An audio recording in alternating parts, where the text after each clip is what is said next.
Halo semua, apa kabarnya? Kita lanjut untuk Hack the Box Track Challenge untuk Hack the Box Business CTF 2023 yang lalu, The Great Escape. Dan sekarang kita akan membahas tentang sebuah challenge berbasis web yang namanya adalah Water Snake. Di situ adalah challenge berbasis Spring Boot yang mana di dalamnya ada package yang vulnerable, yaitu Snake YAML. Dan bagaimana cara kita untuk mengeksploitasi Snake YAML tersebut, kita saksikan pada video kali ini. Nah, begitu Snake YAML ini sudah dijalankan dengan menggunakan build Docker, nanti akan muncul seperti ini karena berbasis Spring Boot juga, kemudian halaman utamanya seperti ini. Dan kita juga mendapatkan source code yang mana artinya adalah ini adalah white box challenge.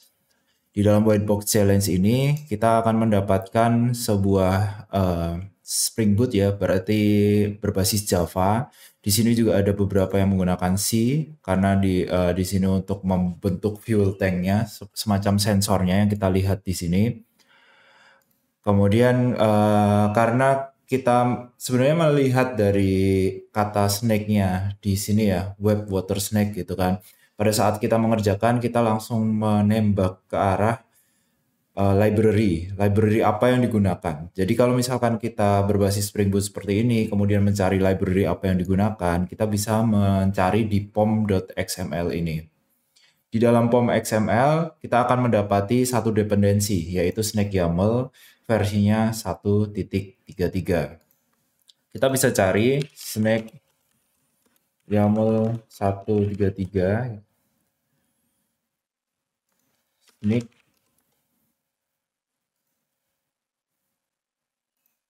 Pada halaman Snake ini, kita dapatkan pada Snake YAML versi 1.33, seperti yang kita dapatkan pada source code, itu terdapat satu celah yang namanya adalah arbitrary code execution. Di sini ada sedikit masalah dari ininya ya, dari pembacaan atau istilahnya deserialization dari Snake YAML yang menyebabkan user atau penyerang bisa mengeksekusi perintah pada aplikasi yang menggunakan Snake YAML. Lalu di sini juga ada blok tertentu yang membahas tentang unsafe deserialization pada Snake YAML dengan CVE ID CVE 2022-1471. Kita akan mengeksploitasi celah ini dengan menggunakan beberapa exploit atau satu exploit yang sudah kita temukan lewat saat kita mengerjakan CTF yang lalu. Lalu kita juga pengen tahu di mana sih Snake YAML itu bekerja. Di sini di bagian mapping/update ya. Di sini ada YAML, new YAML, ini kan. Jadi di sini menggunakan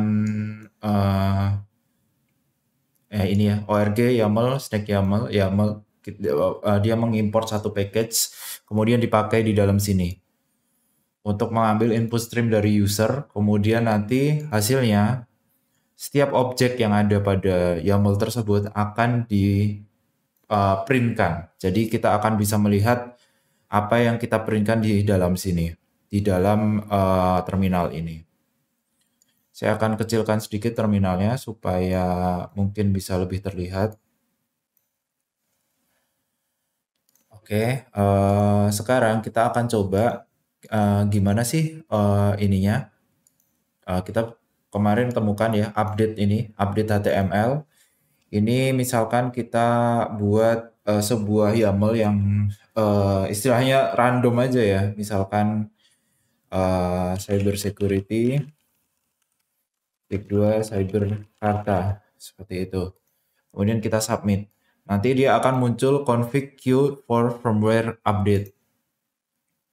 Lalu di dalam sini, di dalam terminalnya, dia akan melakukan istilahnya nge-print ke terminal lah, seperti itu.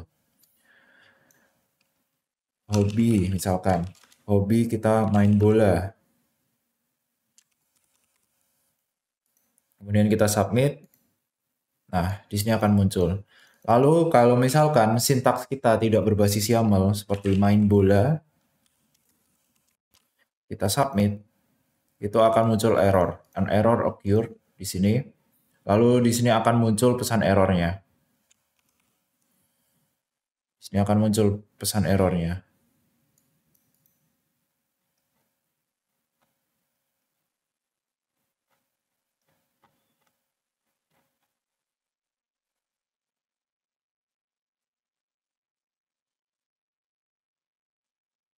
Nah, mulai dari sini nih pesan errornya.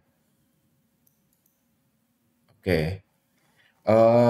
Yang menarik dari sini, sebenarnya sudah ada exploit yang sudah dibuat oleh publik terhadap Snake YAML versi 1.3.3 ini, dan yang kemarin kita gunakan adalah dari Artsploit YAML, Snake YAML, Artsploit Snake YAML. Di sini kita dapatkan ada satu payload ya yang bisa kita cobakan di sini. Ya, di sini adalah payload untuk istilahnya mengambil jar di sana, mengambil sebuah Java archive, itu semacam zipnya di Java. Nanti Java itu kalau misalkan sudah di-compile, kemudian berbentuk kelas, kemudian nanti bentuk sebuah archive atau zip gitu kan. Kemudian zip tersebut bisa diambil dari mana saja, kemudian dieksekusi di dalam sini ya, di dalam komputer ini, di dalam server maksud saya. Jadi kita akan coba ininya, sintaks ini. Jadi dia akan menggunakan JavaScript Engine Manager, kemudian dia akan nge-load sebuah kelas yang kelasnya itu diambil dari lokasi lain. Dan kalau sampai ini bisa tereksekusi, artinya kita bisa menghosting exploit pada website tertentu, kemudian diambil oleh website targetnya.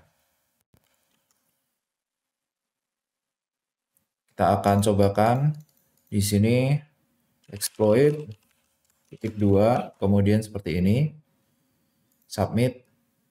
Nah,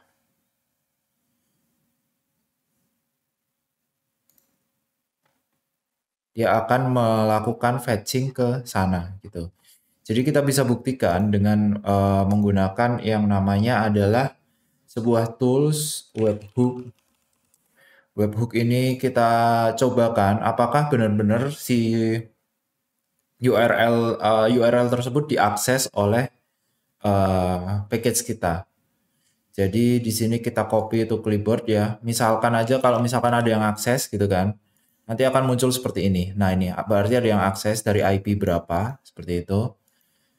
Kemudian nanti kita akan bisa lihat ininya ya. Kita bisa POC dulu. Kita buktikan bahwa si server ini akan melakukan fetch ke URL tertentu. Jadi di dalam sini URL-nya kita ubah menjadi ini webhook yang ada di sini. Kemudian kita submit. Kemudian di sini akan ketambahan satu ya. Nah, ini dia Docker saya yang mana ini ya, yang bawah ya. Sorry, yang atas, yang atas. Yang atas ya. Kemudian user agent-nya kita lihat Java 1702. Ini dari aplikasi. Jadi perintah yang kita masukkan ke dalam sini, jadi si websitenya kita suruh untuk mengambil sesuatu resource di sana itu berhasil. Dia akan mencoba untuk mengambil resource tersebut. Dan kalau misalkan kita exploit, cara exploitnya adalah dengan menggunakan jar. Kita harus menghosting satu exploit di dalam sebuah website yang dapat diakses oleh Watersnake ini. Oke, untuk exploitnya sendiri sebenarnya sudah kita pakai versi yang kita pakai di dalam CTF-nya. Kita itu kemarin menggunakan ini ya. Kita copy saja di sini. Kemudian solve kita masukkan open in terminal, kemudian git clone, kita clone git repository tersebut ke dalam sini. Lalu di sini udah ada YAML payloadnya, yang mana Nanti kita perlu edit sedikit untuk ininya, exploitnya. Jadi juga kalau misalkan kita pakai exploit buatan orang, kita juga biasakan untuk membaca ininya ya, membaca source code-nya. Jadi ini di source code-nya, ini package Arsploit, kemudian di sini importnya, dan di sana kita bisa lihat ini ada sebuah kelas yang mana dipakai untuk melakukan dig gitu ya. Jadi dia akan melakukan DNS query kepada arsploit.com gitu ya. Script engine.x.arsploit.com. Kemudian dia akan eksekusi kalkulator gitu. Nah, sedikit cerita, kita udah coba eksekusi bermacam-macam cara ya dengan menggunakan exec ini, tapi rasanya fungsionalitasnya itu sangat terbatas. Kemungkinan besar kita bisa dapatkan reverse shell, jadi kita bisa full take over servernya. Tapi yang kita lakukan pada saat CTF adalah kita mengambil data pada flag.txt di sini. Kita mengambil data pada flag.txt saja, kita nggak sampai full exploit ke dalam servernya. Yang kita juga bisa lihat di mana flag.txt-nya itu dikasih, itu dikopikan di dalam Docker itu pada flag.txt gitu. Jadi tugas kita hanya mengambil flag.txt ini aja. Jadi kita menciptakan sebuah RCE, Remote Code Execution, yang hanya mengambil value dari flag.txt ini. Gitu. Jadi webhook-nya sekarang sudah tidak kita pakai, kita close saja. Kita masih pakai ini ya nanti untuk membuat ininya servernya itu mengambil Java Archive milik kita. Dan yang kita lakukan sekarang, kita split ini vertikal ya, supaya kita bisa lihat. Kita akan membuka ngrok, kemudian HTTP, terus portnya itu nanti kita buka 8000 ya, lewat Python. Gitu. Jadi dengan menggunakan ngrok ini, kita akan mendapatkan satu IP, satu domain name yang bisa diakses. Dan ini akan masuk ke dalam sini. Jadi kalau ini diakses belum bisa ya, belum bisa masuk karena kita belum buat satu semacam apanya ya, HTTP ininya ya, HTTP servernya belum kita buat. Jadi kita buat nanti ketika misalkan sudah sudah ready semua jar-nya. Lalu di sini kita akan mengganti beberapa mengganti potongan code ini. Kita sebenarnya menambahkan supaya code tersebut bisa mengakses ke flag.txt. Jadi kita ganti semua seperti ini. Ini code yang kita pakai. Jadi kita pakai Java package di sini untuk membaca sebuah file, nanti flag.txt yang kita baca. Kemudian di sini ada package juga yang kita pakai untuk melakukan request dari satu lokasi ke lokasi lainnya. Kemudian di dalam sini, di dalam Awesome Script Engine Factory, kita akan membuka sebuah file namanya flag.txt, kemudian dibaca dengan UTF-8. Kemudian di sini URL stringnya, nah ini http://attacker.com, kita akan ganti ini ke URL ini. Copy address, kita ganti ke sana. Nah, kemudian nanti isi kontennya. Jadi yang saya lakukan adalah saya ingin si server itu mengakses URL ini, terus ditambah dengan isi konten dari flag-nya gitu. Nanti mungkin setelah kita run, teman-teman akan kebayang seperti apa. Kemudian di sini sebatas bagaimana cara untuk melakukan request ke server sana seperti itu. Dan yang cukup penting di sini di bagian override, di dalam exploit-nya dia override beberapa fungsi gitu ya, beberapa fungsi. yang ada pada kelas gitu. Ya, mohon maaf ya kalau bahasa saya agak salah karena saya juga sebenarnya bukan Java programmer yang sangat expert gitu. Jadi ya mohon maaf kalau misalkan ada sedikit salah dari kata-kata saya. Nah, oke, sekarang kita akan membuat archive dari Java ini ya. Nanti yang kita perlukan adalah meta information ini. Meta information ini kita akan gunakan untuk membuat sebuah Java archive. Lalu di sini cd YAML payload ls ya. Kemudian sekarang kita akan compile menggunakan Java ini kan. Kemudian src, artsploit, kemudian awesome script factory.java. Jadi ini sebatas mengcompile. Jadi kalau misalnya sudah dicompile, nanti akan ada sebuah file baru di sana ya. Dalam artsploit ini sebenarnya ada file baru yang nanti sudah hasil compile-nya, yaitu dengan berekstensi kelas ls, src, kemudian artsploit. Nah ini ya, kelas ini hasil compile-nya. Kemudian kita buat Java archive dari sana, jar min cvf, kemudian YAML payload.jar seperti ini. Dan ini gitu. Jadi kita akan buat sebuah Java archive ya kayak semacam zip gitu di dalam Java. Kemudian minus ininya ya hasilnya di src. Kemudian kita buat YAML payloadnya itu ada di folder ini. Seperti ini kalau berhasil, dan kalau berhasil juga sudah ada YAML payload di sini ya, sudah ada YAML payload di sini.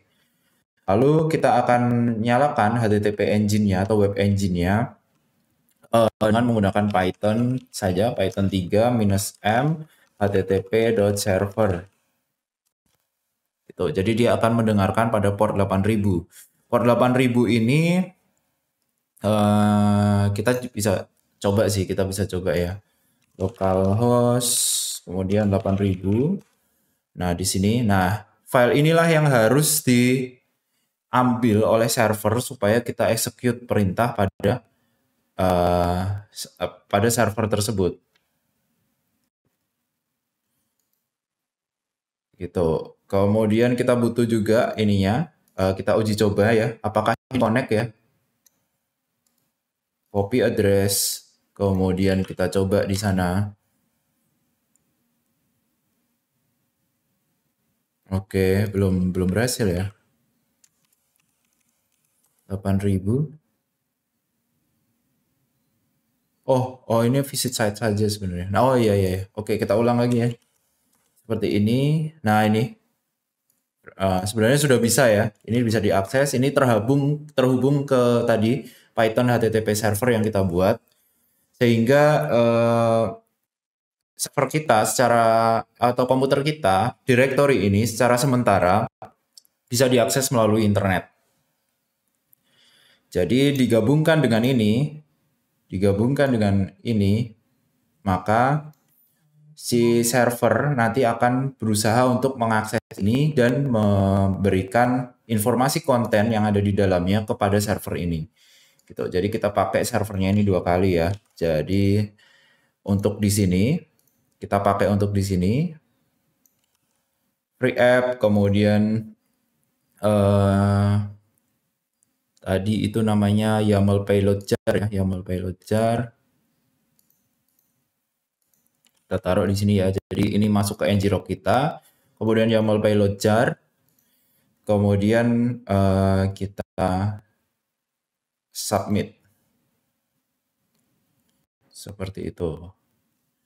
Kita lihat apa yang ada di sini. Apakah muncul error atau semacamnya.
Oke, kayaknya saya udah nemu salahnya di mana. Tadi salahnya itu belum di save ya ini ya.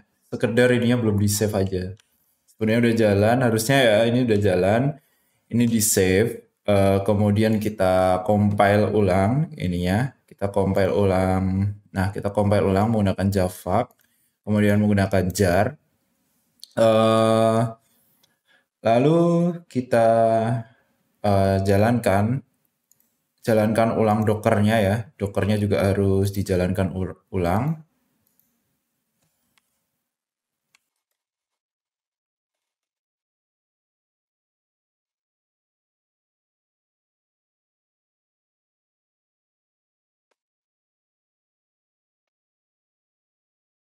Nah, ini sudah berjalan ya, sudah berjalan. Sekarang kita ulang lagi exploitnya dengan mengirimkan ulang ini. Tinggal submit ulang aja. Oke. Nah, ini dia. eh Iya beneran karena belum di save ya, guys. Jadi flagnya ini karena flag untuk testing seperti ini. Kita copy, kemudian eh, itu kita coba cyber chef.